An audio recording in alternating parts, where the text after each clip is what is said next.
Well, in order to talk about football systems, we need to start talking about what a system is. The original root of the word system means placing something for some end. So it's not only a matter of saying 4-4-2, 4-3-3, 5-3-2. It's a matter of understanding that a system involves much more than only the positioning of the players. Systems mean space and functions. Where do the players need to be and what do they need to do? So it's much more. If we go all the way to the history of the systems, then we find that, and that's a very interesting book to read, Inverting the Pyramid, that the history of systems in football is a history of fear. Every time the price of losing is much greater than the price of winning. So the rewards are less and less, and the fear of losing is more and more. So we've completely inverted the pyramid from going from the initial formations that were 1-1-8 to the formations that we have today that are 5-3-2, 5-4-1. The history of systems is the history of fear. My system of preference is 4-2-3-1, and it's one of the most used in international football at the moment. The greatest percentage of teams play in this system, 4-2-3-1. What does that mean? That we're now playing in 4 lines. It's not anymore defenders, midfielders, and attackers. We've divided it now into 4 lines. That's why it's 4-2-3-1. And I know, Rafa, that you want me to talk about the goalkeeper, so it's 1-4-2-3-1. So in that sense, is that we play in 4 lines, and it's supposed to be a better distribution of the space of the pitch. We're dividing ourselves in 4 rows and 4 columns. To say it, the ones that work in Excel, they will understand it better. It's 4 columns and 4 rows. I think in 4-2-3-1, it gives you a greater flexibility. You still play with a playmaker, and we play with wingers. And I really like wingers because in order to sell tickets, you need wingers in your team. You need a team that plays with wingers because fans want to see those wingers. Fans go to the stadium to watch Chucky Lozano, Jurgen Damm, Rodolfo Pizarro. They're not there to watching sitting midfielders or central defenders. People buy tickets to see wingers. So that's why we like to play in a 4-2-3-1, and it's one of my preferred systems. Why do you think that in the beginning, a long time ago, teams played with more offensive players, and nowadays teams are very balanced between offensive players and defenders? I think the reason, as I stated in my first question, is fear. Everyone that works at professional football is in fear of losing their jobs. So we need to put more defenders so not to lose. And every day, the importance of winning is less and the fear of losing is more. You need not to lose in order to keep your job. So that's the main reason that I find for coaches that are now playing with more and more defenders. Being 1-4-2-3-1, you prefer formation. How do you adapt it during a game? The flexibility of the 4-2-3-1 system, and I think it's one of the greatest strengths of this system, is that the triangle in the middle, if you constitute this triangle with flexible players, if the number 6, which is the sitting midfielder, can play as a center mid, if the number 8, which is a box-to-box midfielder, can play as a number 10, and if the number 10, which is a playmaker, can play as a 9, then you have the chance to change into a 4-4-2, a 5-3-2, a 4-3-3, without making any substitutions. This flexible triangle in the middle allows you to make a lot of changes and make it flexible so that you can present diverse challenges to your adversary. And it needs to be stated that I think that the game model, or the 4-2-3-1, is not a set rule. It's not that you can't change it. For us in Pachuca, that's the game model. And the game model, we consider it something to come back to. We consider it home. You can change it to a 4-3-3 or into a 5-3-2, but then you go back to 4-2-3-1. You don't need to keep on inventing. It's something to come back to. It's like the melody in a song. You go different ways, you try different things, and then you go back to the melody. This is something that we call it home. It's something that we're really comfortable in. We know exactly how to play it. And if we need to change in order to face up certain difficulties that the adversary is showing, we do it, but then we go back to the 4-2-3-1 system. What would you be the best advice in terms of formation learning for youngsters? With young kids, in Pachuca especially, well, in Mexico, in whole Mexico, we play 8v8 football all the way up to 11 years old. After 11, when they become 11, then we play 11. So we call it 11 at 11. So when they become 11 years of age, we play 11 in the football pitch. Before that, we play 8. And we have to find a system that allows us to train that way. In our system, we play with one goalkeeper. That's 1-3-1-3. Why do we play 3-1-3? Because whenever they start playing at 11, in 11 football, then we want to play from the back with 3 at the back. The 2 central defenders that go all the way to the sides of the box, and the number 6 that comes in the half moon outside of the box to try and take the ball out with 3. Then we need a number 8, and then we try to attack with wingers and a center attacker. That's why we do a 3-1-3 with the goalkeeper. It's 8. That allows us to build up into the system that we want to play afterwards, which is the 4-2-3-1, in which we put the 2 fullbacks all the way to the front. We push out the central defenders, and the number 6 comes to play. So that makes it a 3-4-3 formation in order to take the ball out of the box. So we think that the best way to develop that with young kids is to play a 3-1-3 right from when they're the first kids that we have are 8 years old. So 8, 9, 10, they play 3-1-3. At 11, they start playing the 4-2-3-1 system. After 15 years as coach, does the coach have to adapt to the players in terms of a fixed formation, or is the other way around? In order to answer this question about what's best to adapt to the players you have or make the players adapt to your system, I think it's key to understand why were you brought into this team to do. If you're a coach that you were brought into Pachuca, then we ask you to play in a certain system and try to adapt the kids to the system, because we know that in order for them to develop and get all the way to the top, to first division, they will need to understand and to do these kind of things that we're asking them to do. If you're brought up into a school and they hire you into a school to try and win trophies for the parents, then you have to adapt to the players you have, right? So it all depends on why did they hire you to do, what's the objective of the club you arrived to. As for the tactical topic, what are the pros and cons of your 1-4-2-3-1 formation when facing a 1-4-3-3 formation? I think in order to see where are the strengths and weaknesses of playing a 4-2-3-1 against a 4-3-3, I think it's highly adaptable. For us, the greatest difficulty is when they play 4 in a diamond shape and 2 in the front. That's the hardest to play against. But 4-3-3 against a 4-2-3-1, it's quite easy because the triangle in the middle, you only have to push number 8 a little bit on top and make 6 become central. And then you find that it's 3 against 3 in the middle.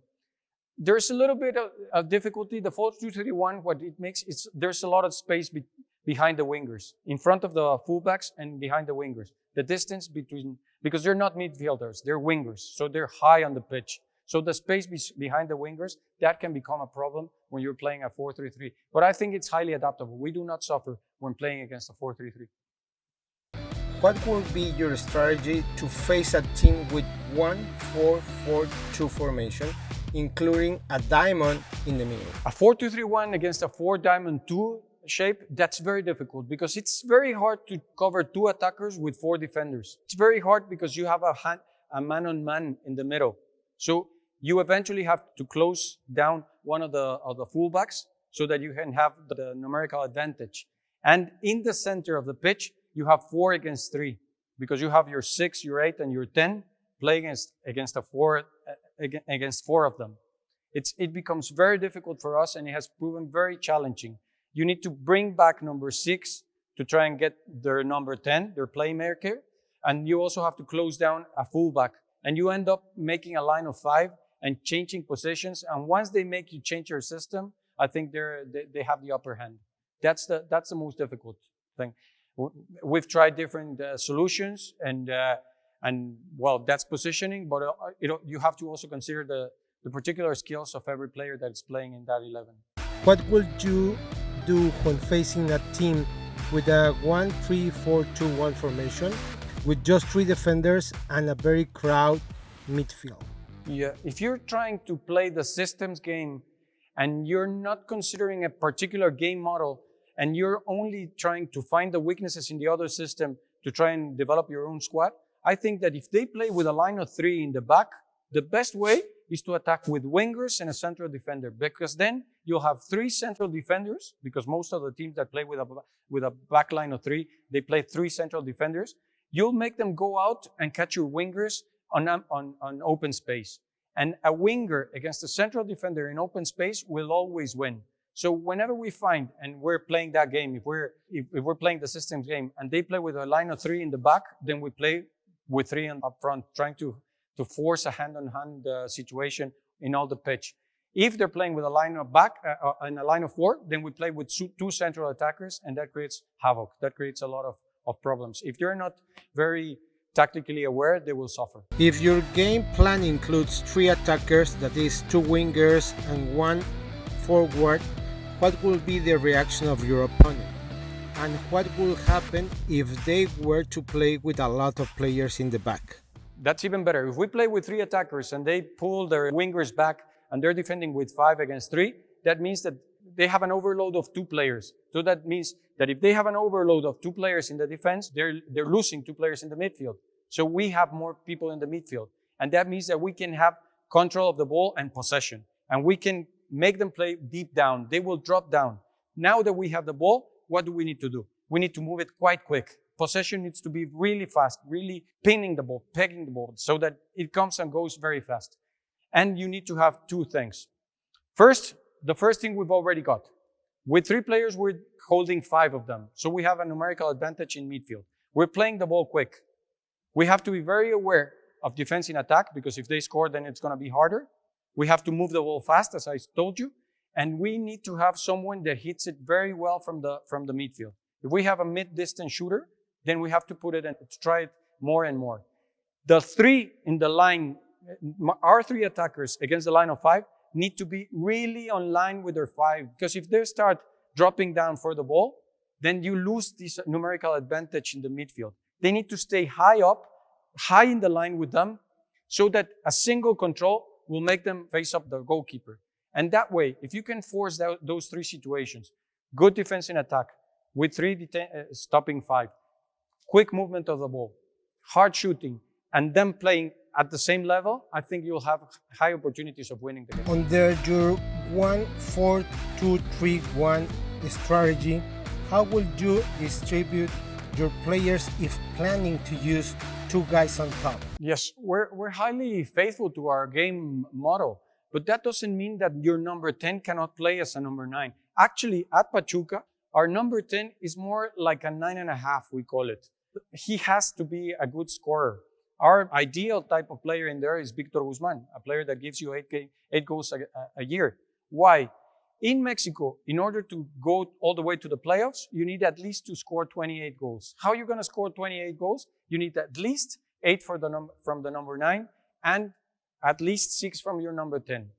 It cannot be one of these playmakers that only plays, does not score. He needs to go in the box and score goals. So in the end, it's very easy to make them play as 2 attackers. If we're not getting the ball to our number 9, then we'll make number 10 play as a number 9. But we call this only contortional changes. You're not really changing your game model. You're just making minor changes or adjustments to try and exploit the weaknesses of the rival. In your view, how important are stats such as goals scored and goals conceded? In order to talk stats, you have to always interpret them. What we found is that it's highly correlatable, the number of goals that you make and the number of points that you make. In order to make 28 points, that's what you need to be sure that you go into the playoffs, you need to score 28 goals. If you go deeper into stats, and now you can see Leon is a clear example of that, a goal gives you a point, but a clean sheet, not allowing goals, gives you 2.5 points. So what we go about is we try to make 28 goals and have a positive difference. But we know it's much more, even though it's counterintuitive, because everybody wants to attack and everybody thinks that goals give you points. It's a lot better to get a clean sheet because it gives you 2.5 points per match. And in order to build your roster, and it's something that we didn't talk about, but we do it, is you consider the average of goals of the players that are going to play in your 11 and your starting 11. And you consider also the tendency, because it's not only average, but also tendency. You have a very close approximation on how many points you're going to make. What would you be your advice after a hard defeat, probably by 5 or 6 goals? Would you change your formation?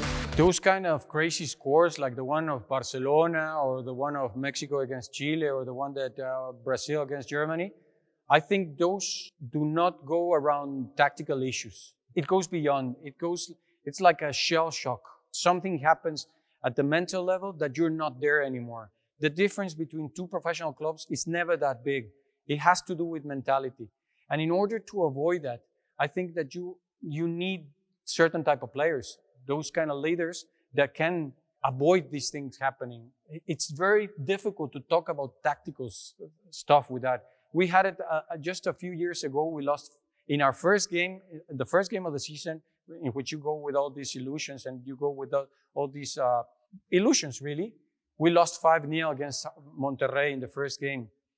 When something like that happens, I think the best way for a coach to go about it is not to overanalyze. Do not let it go to your heart. Do not let it go to your stomach. Just a few analysis on what can we do better, and just turn the page and try to get over it as soon as possible. Do not overanalyze. Do not go into your players and really talk them down or whatever. You have to that's something that has to do with emotions, not with tactics. Those games are emotions, not tactics. In your opinion, should coaches stick to just one formation, or should they be flexible in order to get the best of their team? Well, I think it all depends on what type of team you're coaching. I think it's very difficult to play a system well, and to play 2 systems well, or 3 or 4 systems, it's even more difficult. So in the beginning, I would suggest to play one system really well, and then go on how to flexibilize that system. But in the beginning, I think you have to play one. And it all depends on everything. In León, we used to play a different kind of system, because when we were playing in second division, we knew we had the best players. So what we used to call it is just mirroring. Whatever system the opponent was playing, we played the same system to produce 1v1s in all positions. And if you produce that, then the players of better quality will win. And that's what we used to do. But it all depends on if you have the upper hand, if you're the underdog. It all depends on all those kind of things, and what type of team you're coaching in order to make that decision. In Pachuca, we want them to play 4-2-3-1, because that's what they will play when they come into first division.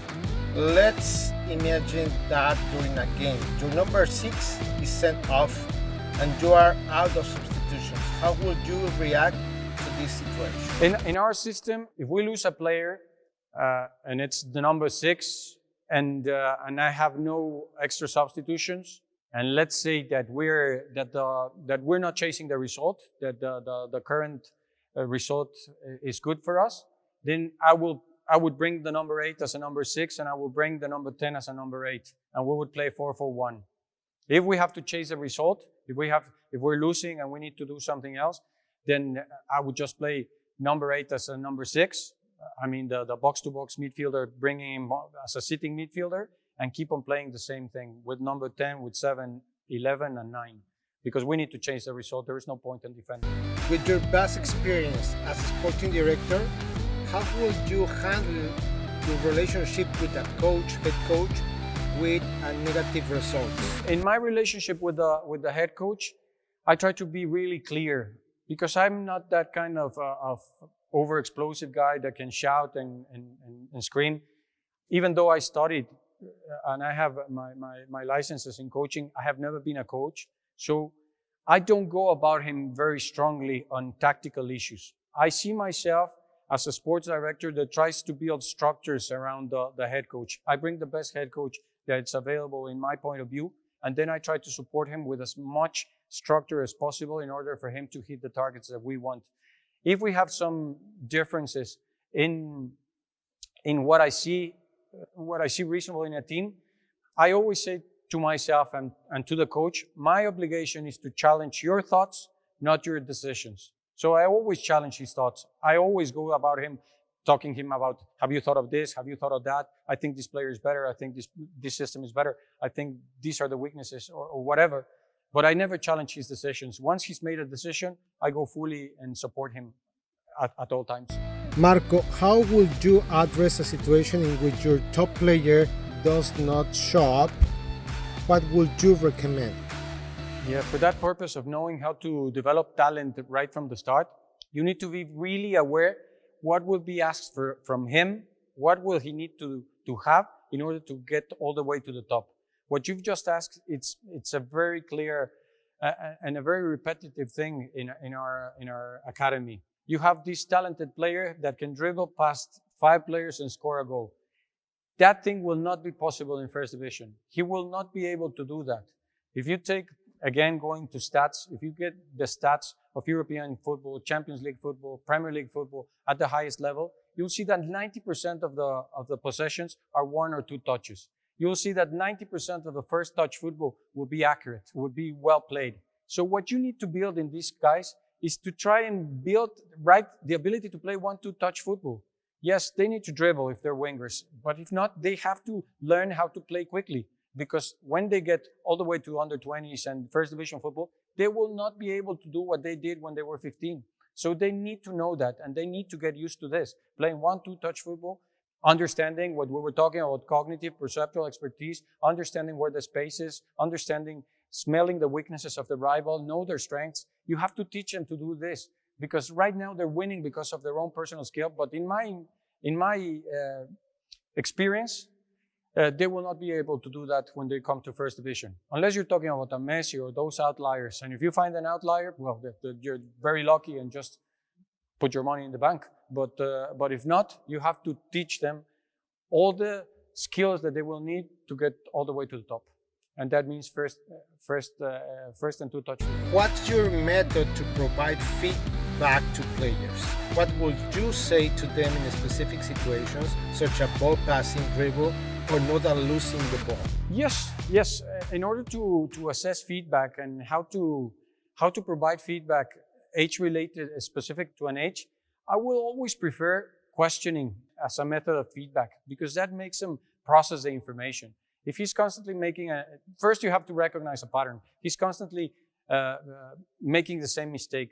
So you have to ask him questions about that mistake. Were you able to see the space? Why did you play this ball? Why did you think that was the best? Is there a better option? By asking questions, you make him process the information. Most of us who were former players, we're too inclined to provide prescriptive information in telling him what to do at every single time. I think it's a lot better to provide feedback as questioning. Regarding the age-related, in the beginning we provide a lot of technical feedback. When they're at 12 years old and further, we provide more organizational feedback about their relation with other players. And once they're 17 and up, we provide a lot of feedback related to the opposition. Where's the strength? Where are the weaknesses? Where's the space? Where's everything there? So we start by providing technical feedback, then collective feedback, and then opposition feedback. That's the way we process the feedback age-related. We always try to keep it friendly feedback, not attacking, not aggressive, and also use questions as much as possible. When you're dealing with the really young players, what would you suggest to a coach that believes that a forward can also be a defender and vice versa? Yeah, I not only find it feasible, I think it is highly useful. We try to play almost all our players in 2 positions. We do not change the game model, but we do change the positions of the players within a model several times so that they can find new roles, new perspectives, what the other players really need from you and what you need from them. So we find it very useful to play them at least in 2 positions. And another rule is that most of the players, if you talk to any player in first division, even though they can be fullbacks or central defenders, if you ask them where did they start playing, most of them will tell you that they started as attackers, because when they're young, the best players are always attackers. So we try in younger age to scout mainly for attackers, mainly for offensive players, even though when they come and we see their skills and we see their different characteristics, many of the times they end up playing in the back. But if you ask to any central defender, any unless it's a goalkeeper, that's a separate story. But defenders and fullbacks and sitting midfielders, they almost always started their careers as forwards. How would you address a situation in which a scout brings a player to the first team, but the coach does not like him? In Pachuca, we have the rule that managers and coaches can only talk about the characteristics of the player they want. They cannot talk about names, because then you have the problem that the coach has the same agent as a player, and he's only pushing players from a certain agent. So you cannot allow that to happen. So he's only allowed to talk about the characteristics of the player he needs. If he needs a fast player that can go 1v1, that is a good crosser of the ball and can come and defend, then you have to find through your scouting department a player that has all these characteristics. If you give him 3 or 4 that are still that are viable because you have the money to buy them. I'm not going to put Messi in there, but if you find 3 or 4 players with those characteristics and we can hire them, and he doesn't want them, then he has to have really clear arguments on why he doesn't want them. Is it personal skills? Is it that he doesn't really like the character of the player? He has to provide an explanation, a very full explanation. Because I'm giving him a full explanation of why I want him, I expect the same kind of response. And I have to say that once you put them into that kind of framework, it's very rarely that they oppose a signing. Can you give us 3 tips for a coach? In order for a coach to excel at our club, he needs to have, first of all, a high interest on the kids, on the well-being of the kids, on the developing of the kids, much more than developing of the footballer and much more than developing of a football team or winning. What we need to have is coaches that are highly interested in the well-being of the kids. So that's a first, and that's a non-negotiable clause. They need to be like that. And then try to think about them. Try to think not how you teach, but how they learn. In my experience, and in the going of years, you have different kinds of players, and it's not about how you teach, it's about how they learn. And you have to go in different ways, in talking different ways, in providing different feedback, in creating different training sessions, in getting close to him or away from him, in creating goals or just going very emotional on him. You have to be very aware. You have to really have an interest in the kid. Get into his life. Try and listen to him. Look at him. Observe him. Talk less and see more and hear more. Those are things that when I find it in a coach, I know he's going to be very good at our club. Marco, being an experienced sport director, what are the skills you look for in a coach? Okay, that's something that we state very clearly when they arrive to the club. We need 3 things from them: to improve the player, to create a good atmosphere around the club, and to win games. Those are the 3 things that we need at the club, and that's how we measure it. In order for them to have that, they have to have good reading and tactical awareness of the game.